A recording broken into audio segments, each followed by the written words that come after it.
Welcome to my YouTube channel. माझ्या YouTube चॅनलवर तुम्हा सर्वांचं खूप खूप स्वागत आहे. टाटा मेमोरियल सेंटर इथनं वेकन्सीज आलेल्या आहे. केंद्र सरकाराची नोकरी असणार आहे आणि वयोमर्यादा 18 ते 23 वर्षे आणि 30 वर्षे कॅटेगरीवाल्यांना असणार आहे. वेतनही खूप चांगलं असणार आहे. परमनंट स्वरूपाची नोकरी असणार आहे. चला तर जाऊया ऑफिशियल नोटिफिकेशनवर. ऑफिशियल वेबसाईटची जी लिंक आहे ती मी या व्हिडिओच्या डिस्क्रिप्शन बॉक्समध्ये प्रोव्हाइड केलेली आहे. आपण जाऊया ऑफिशियल नोटिफिकेशनवर. पण तत्पूर्वी ज्या व्ह्यूअर्सनी माझा चॅनल सबस्क्राईब नाही केला त्यांनी नक्की सबस्क्राईब करा आणि बेल आयकन जरूर हिट करा, जेणेकरून माझे नवनवीन व्हिडिओ तुमच्या भेटीला लवकरात लवकर येतील. चला तर जाऊया ऑफिशियल नोटिफिकेशनवर. आणि पोझिशन्स अवेलेबल म्हणत आहे, तर पाहूया आपण कोणत्या पोस्टसाठी ही वेकन्सी असणार आहे.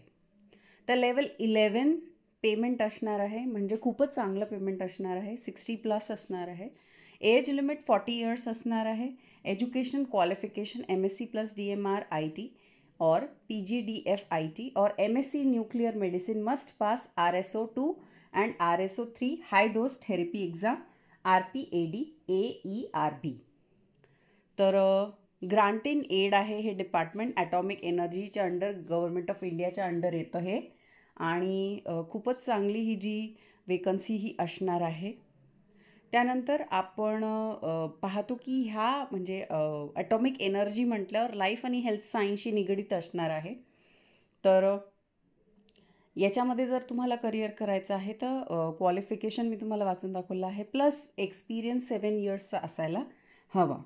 तर एक्सपिरियन्स्ड कॅन्डिडेटसाठी ही पहिली पोस्ट असणार आहे. पहिली पोस्ट म्हणजे scientific officer D nuclear medicine radiation safety officer level 3. अजूनही नेक्स्ट पोस्ट आहे, त्यामुळे व्हिडिओ अर्ध्यात बघून जाऊ नका. Medical physicist C 1 अनरिझर्व्ड 1 SC.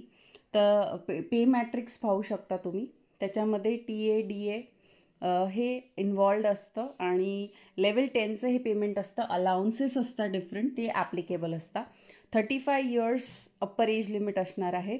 आणि qualification MSc physics and diploma in radiology physics और equivalent AERB approved qualification. Certification of radiological safety officer from AERB.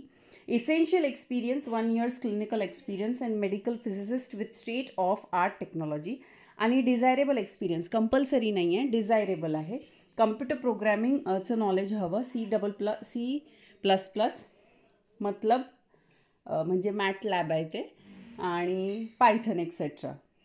Location नवी मुंबई खारघर. त्यानंतर engineer C mechanical 1 unreserved. Level 10 असणार आहे पे मॅट्रिक्सचं आणि 35 इयर्स अप्पर एज असणार आहे. आता एज्युकेशन क्वालिफिकेशन इंजिनियर म्हटल्यावर BE किंवा BTech मेकॅनिकल इंजिनियर असणं आवश्यक आहे. 12th स्टँडर्ड नंतर 4 इयर्स. आणि इसेन्शियल एक्सपिरियन्स इथे इसेन्शियल असणार आहे. 7 वर्षाचा पोस्ट क्वालिफिकेशन एक्सपिरियन्स हवा आहे. Location Kharghar Navi Mumbai. Scientific officer असणार आहे. इथे लेवल 8चं पेमेंट असणार आहे, प्लस अलाउन्सेस असणार आहे. 35 इयर्स अप्पर एज लिमिट असणार आहे. एज्युकेशनल क्वालिफिकेशन 60% मार्क इन MScमध्ये लाईफ सायन्सेस असलं पाहिजे. आणि एक्सपिरियन्स इसेन्शियल आहे, तोही 1 वर्षाचा. खारघर नवी मुंबई असणार आहे. नर्स लेवल 7चं पे मॅट्रिक्स असणार आहे. अलाउन्सेस असणार आहे. 30 इयर्स अप्पर एज लिमिट असणार आहे.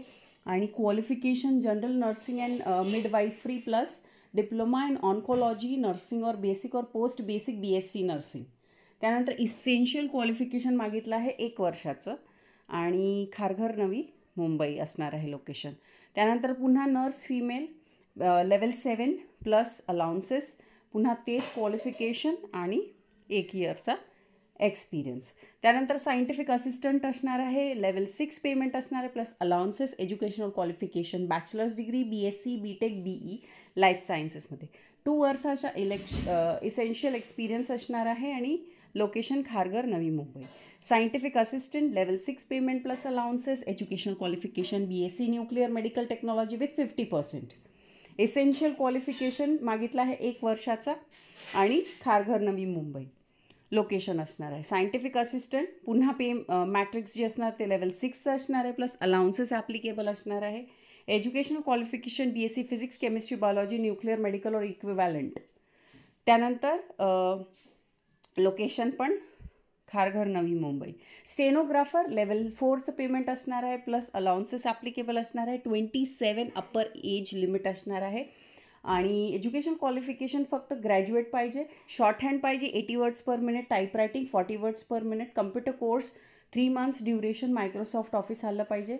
आणि diploma in degree computer information technology are exempted for 3 months computer course.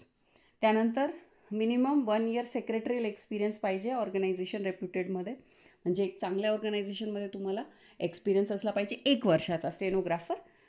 आणि सेम लोकेशन खारघर. त्यानंतर टेक्निशियनला लेवल 3चं पेमेंट प्लस अलाउन्सेस असणार आहे. 12वी सायन्स असलं पाहिजे आणि 2 वर्षाचा इसेन्शियल एक्सपिरियन्स असला पाहिजे. त्यानंतर टेक्निशियन ए HSC सायन्स झालं पाहिजे, 27 years अप्पर एज लिमिट आहे. टेक्निशियन ए पुन्हा 27 years अप्पर एज लिमिट, 10वी किंवा ITI झालं पाहिजे. त्यानंतर टेक्निशियन ए पुन्हा 12वी झालं पाहिजे आणि इसेन्शियल 3 वर्षाचा experience. Lower divisional clerk 27 years upper age limit, level 2चं पेमेंट असेल प्लस अलाउन्सेस. आणि एज्युकेशनल क्वालिफिकेशन ग्रॅज्युएट आणि मायक्रोसॉफ्टचं नॉलेज हवं. 1 yearचा एक्सपिरियन्स हवा क्लरिकल वर्कमध्ये.